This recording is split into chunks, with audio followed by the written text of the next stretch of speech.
மார்கழி மாதம் வரும்போது வீடுகளெல்லாம் ஒரு தெய்வீக ஒளியால் நிரம்புவது போன்ற உணர்வு தருகிறது. அதிகாலை பிரம்ம முகூர்த்தத்திலேயே எழுந்து குளித்து வாசலில் அழகான கோலங்களை போடுவது இந்த மாதத்தின் ஒரு முக்கிய ஆச்சாரமாக கருதப்படுகிறது. பசுஞ்சாணத்தில் உருண்டை செய்து அதில் பூசணி மலரை சொருகி கோலத்தின் மையத்தில் வைப்பது செய்யும் பழக்கம் வீட்டை தெய்வீக ஆற்றலுடன் நிரப்பும் என நம்பப்படுகிறது. பெண்கள் மார்கழி மாதம் முழுவதும் காலையில் எழுந்து குளித்து விளக்கு ஏற்றி பெருமாளை வணங்கும் பழக்கம் தொடர்கிறது.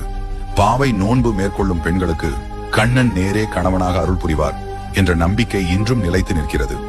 திருப்பார்கடல் கடைந்த போது ஏற்பட்ட ஆலகால விஷத்தை உலகத்தை காப்பாற்ற சிவபெருமான் அருந்தியது. அந்த பரபரப்பான சம்பவமும் இந்த மார்கழி மாதத்தில் தான் நிகழ்ந்தது என நூல்கள் கூறுகின்றன. பெருமாளை நேரடியாக தரிசிக்க சுவர்க்கவாசல் திறக்கும் வைகுண்ட ஏகாதசி இதே மாதத்தில் வருகிறது. கோகுலத்தை மழை பேரழிவில் இருந்து காப்பாற்ற கிருஷ்ணர் கோவர்த்தன மலையை உயர்த்தியது கூட மார்கழிக்கே உரியது. ஆண்டாள் திருவரங்கனை பெற வேண்டி மேற்கொண்ட நோன்பும் இந்த மாதத்தில் தான் ஆரம்பமானது. கிருஷ்ணர் சொன்ன வாக்கு மாதங்களில் நான் மார்கழி என்று கண்ணன் அருளியதால் மார்கழி காலையில் ஆண்டாள் திருப்பாவையை பாடுவது பெண்களுக்கு மிகச் சிறந்த புண்ணியம் என கருதப்படுகிறது.